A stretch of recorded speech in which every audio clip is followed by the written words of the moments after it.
ओम शांति। हमें कहा जाता है कि योग करना है, प्रकाश देना है। और योग हम मोस्टली यही समझते हैं कि बीज रूप का अभ्यास किया जाए। और लेकिन मैं ये कहना चाहती हूँ कि जो हम बाबा के मुरली के कोई भी पॉइंट को सारा दिन याद रखते हैं या सम्मान लेते हैं या बाबा की किताब पढ़ते हैं या डायरी लिखते हैं या कुछ भी बाबा से रिलेटेड कुछ भी हम सोचते हैं, तो ये योग ही कहलाता है। 4 धाम की यात्रा करना, अपने 5 स्वरूप का अभ्यास करना, कोई भी ट्रैफिक कंट्रोल या कोई भी ड्रिल करना, तो ये सभी योग ही कहलाता है। क्योंकि बहुत सारी आत्माएं यही सोचती हैं कि बाबा से कनेक्ट होकर ऊर्जा लेना या शक्ति भरना ही योग है। बाबा की तस्वीर से रूह रिहान करना भी योग है। अपना फरिश्ता स्वरूप देखना भी योग है। बाबा की मुरली का चिंतन करना भी योग है। कोई भी पॉइंट बाबा का दिमाग में फिरते रहना वो भी योग है। 7 डेज़ की कोर्स की कोई भी बुक 7 डे के कोर्स की बुक का कोई भी पेज अगर आप अपने मन में ध्यान करते रहते हैं तो वो भी योग है। परमात्मा से रिलेटेड कोई भी चीज़ अगर आप चयन करते हो तो वो योग ही कहलाता है। लेकिन बात ये आती है कि हमें प्रकाश के लिए कहा जाता है और हम अर्थ को प्रकाश देते हैं। ये बात बिल्कुल ठीक है। लेकिन घर का तनाव, बच्चों का तनाव, अपने रिश्तों में तनाव, तो सबसे पहले हमें इसे करेक्ट करना है। गलती कहीं और नहीं, गलती हमारे अंदर ही होती है। हम सही तरीके से ज्ञान और योग को समझ नहीं पाते हैं। सबसे पहले अपने अंदर का करेक्ट करना है, फिर उसके बाद अपने संबंधों को करेक्ट करते जाना है। लेकिन इसे भी करेक्ट करने की ज़रूरत नहीं पड़ती है जब हम अपने आप को सुधारते हैं। लेकिन कई बार ऐसा भी होता है कि सामने वाली आत्मा अपने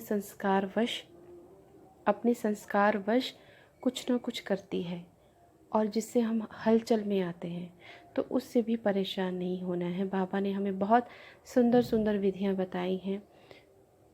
सामने वाली आत्मा आपका बच्चा है, सामने वाली आत्मा आपका पति है, सामने वाली आत्मा आपका दोस्त है, सामने वाली आत्मा कोई भी है। लेकिन सबसे ज़्यादा कर्म बंधन हमारा उन लोगों के साथ होता है जो हमारे परिवार में हमारे साथ 24 घंटे रहते हैं। हमने पहले इनके साथ सुधार करना है, इनके साथ अपने संबंधों को मधुर बनाना है और बाहर का अपने आप कार्य होता जाएगा। अगर हम इनको इग्नोर करते हुए आगे बढ़ते जाएंगे तो वो गलत है, क्योंकि फिर से हमें वो यात्रा वापस से शुरू करनी पड़ेगी। इसलिए कोई भी भोजन है, कोई भी खाने की चीज़ है या किसी भी प्रकार से आप उठते बैठते जिससे पता है कि ये परिवार वाले, उनको प्रकाश देना बहुत ज़रूरी है। सबसे पहले तो खुद को बाबा से कनेक्ट करना, उनकी धारणाओं पे उतरना वो ज़रूरी है। लेकिन अपने साथ जो आत्माएं जुड़ी हुई हैं उनको भी आपका कल्याण हो, आपका भला हो, ये कहना बहुत ज़रूरी है। कभी भी उनके लिए नेगेटिव संकल्प, व्यर्थ या साधारण संकल्प आता है तो उसे हटा देना है, बाबा को दे देना है। बाबा, ये संकल्प चल रहा है, आपको समर्पित किया, अब आप संभालो, आप जाने, आपका काम जाने, क्योंकि मैंने आपको बता दिया है कि ये संकल्प मुझे चल रहा है जो कि माया का संकल्प है। झट से अपने आप को अटेंशन देनी है, बाबा को समर्पित करते हुए उस आत्मा को दुआ दे देनी है, आपका भला हो, आपका कल्याण हो। या ऐसा कोई भी गुण, कोई विशेष गुण, जैसे प्यार की कमी है तो आप प्यार स्वरूप आत्मा हो, प्यार से भरपूर आत्मा हो, आप पवित्रता से भरपूर आत्मा हो, आप शांति से भरपूर आत्मा हो। ऐसा करने से आप में तो वो गुण धारण तो होंगे, सेवा भी होगी और आपकी प्योर एनर्जी जो आप परमात्मा से ले रहे हो या परमात्मा के गुण का चयन करते करते जो उन आत्माओं को आप चार्जिंग दे रहे हो, उससे उन आत्माओं के अपने जो लेयर जुड़ी हुई है विकर्मों की, पाप की, वो भस्म होती जाएगी सूक्ष्म में और आपके संबंध उनसे अच्छे बनते जाएंगे। लेकिन उसके बावजूद भी अगर वो उनके संस्कार बहुत कड़े हैं तो आपका पुरुषार्थ भी आपको और ज़्यादा करना पड़ेगा। और उस पुरुषार्थ के लिए आपको अपना परमात्मा से कनेक्शन और नेगेटिव संकल्पों को पॉजिटिव में धारण चेंज करने का आपको विधि बहुत अच्छी तरीके से सीखनी पड़ेगी या उसको प्रैक्टिस अभ्यास करना पड़ेगा। सबसे पहले तो हमें बहुत सुंदर सुंदर अभ्यास बताएं, जैसे ये सभी देवकुल की आत्माएं हैं, सभी के माथे पे आप सितारा चमकते देखें, सभी के सिर के ऊपर बाबा का वरदानी हाथ देखें, अमृत वेले सभी को बाबा से तिलक लगाएं, बाबा से वाइब्रेशन दिलाएं। तो ये बहुत बहुत सूक्ष्म सुंदर सुंदर अभ्यास हैं, संकल्प हैं जो बाबा ने हमें सिखाए हैं। जब इनका अभ्यास हम करेंगे, दूसरों पे भी, पहले अपने परिवार से एक्सपेरिमेंट शुरू करें, अनुभव गेन करें और उसके बाद आप किसी दूसरों को भी बता सकते हैं। ये छोटे छोटे अभ्यास हैं अपने परिवार में आपस में संबंधों को सही रखने का, क्योंकि परिवार अगर सहयोग के साथ सुंदर संबंधों के साथ चलेगा तो आपके अंतर्मन की यात्रा भी बहुत सहज रीति से होगी। अन्यथा अगर बाहर की सेवाओं में जुटे रहेंगे, उससे फल तो मिलेगा ही, लेकिन आपके घर का अगर माहौल नहीं ठीक है तो आपको ये यात्रा फिर से शुरू करनी पड़ सकती है।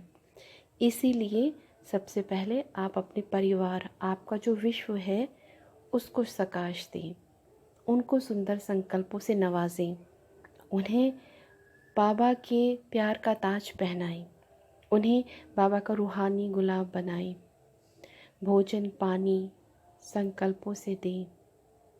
कुछ भी है, बैठते बाबा की बुक पढ़ते, फैमिली के किसी के अभी चेहरा नज़र आता है तो उन्हें अच्छा सा संकल्प दें।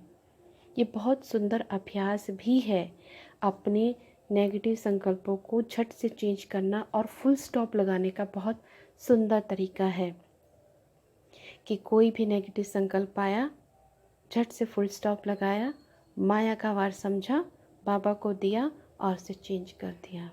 एक कदम आपने बढ़ाया तो बाबा आपको बड़ी सुंदर और भी विधियाँ, टेक्निक खुद ब खुद बताता जाएगा, क्योंकि ऐसा करने से आपकी बुद्धि का ताला भी परमात्मा खोलता जाएगा, रास्ता मिलता जाएगा, क्योंकि आप हर हाल में, हर स्थिति में परमात्मा की ऊर्जा से कनेक्ट रहे।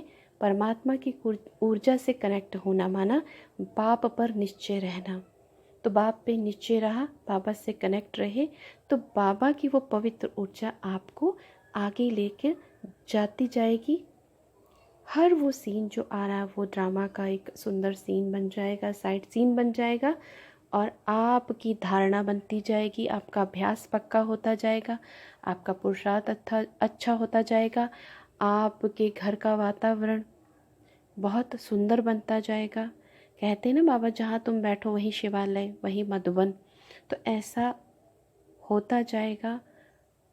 समय ज़्यादा भी लग सकता है, समय कम भी लग सकता है, ये सब आपके ऊपर डिपेंड करता है कि आप कितना ज़्यादा पुरुषार्थ, कितनी अच्छे तरीके से करते हैं। सबसे बड़ी बात है भगवान के साथ खुद को कनेक्ट करना और उससे जुड़े रहना। ओम शांति।